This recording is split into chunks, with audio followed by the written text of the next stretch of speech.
trăng khuya heo hon vì ai Chết chưa?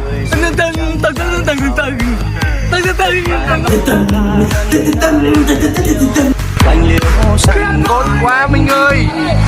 rồi cứ ngóng cứ trông Thắng làm sao được, Minh đá này chết rồi.